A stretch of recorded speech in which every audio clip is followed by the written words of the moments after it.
Привет всем! Вы на канале «Все получается вкусно» и с вами Галина. Захотелось чего-нибудь сладенького и не знаете, что приготовить? Предлагаю приготовить вкусные творожные рогалики со сладкой начинкой. И для этого берем 300 грамм творога любой жирности, добавляю одно яйцо, 50 грамм сахара, ванилин и все хорошо перемешиваю.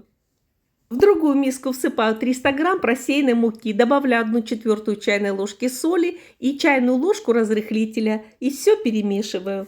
Затем я взяла 200 грамм замороженного сливочного масла или можно взять маргарина, окунаю его в муку и натираю на мелкой терке.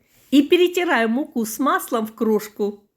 И теперь в крошку добавляю творожную смесь. Все перемешиваю ложкой. А затем переношу на стол, припыляя мукой, собираю тесто в комок. Месить долго не нужно, не то выпечка станет жесткой. Просто собираем все в комок. И затем тесто кладу в пакет и убираю в холодильник на 1 час или в морозилку на 20 минут, что я и сделаю. Тесто достала из морозилки, разделила его на 4 части, беру одну часть, а остальные убираю в холодильник, чтобы они не грелись. И раскатываем в круг. Раскатываю тесто, хорошо припыляя мукой. Тесто очень нежное и может липнуть. Раскатываю в круг примерно 2-3 мм толщиной. Затем разрезаю на 4 части. И затем на 8 частей. И теперь берем любую начинку, которая не течет, густое варенье или повидло. У меня варенье из айвы дольками. Выкладываю по дольке и заворачиваю вот таким образом. Все очень быстро и легко справится даже ребенок. Вот такие рогалики получаются.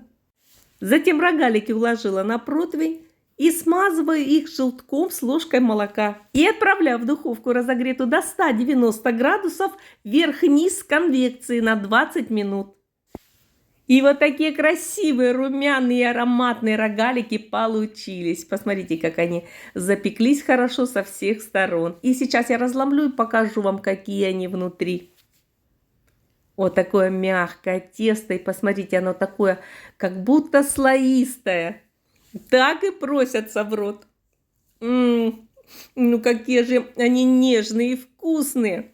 С чаем, с кофе. Это же просто прелесть. А дети, да и взрослые их просто обожают. Съедаются как семечки. Но если понравился мой рецепт, не забудьте подписаться и поделиться этим видеорецептом со своими друзьями. Всего вам доброго, мир вашему дому. Удачи на кухне. До новых вкусных встреч. Пока-пока.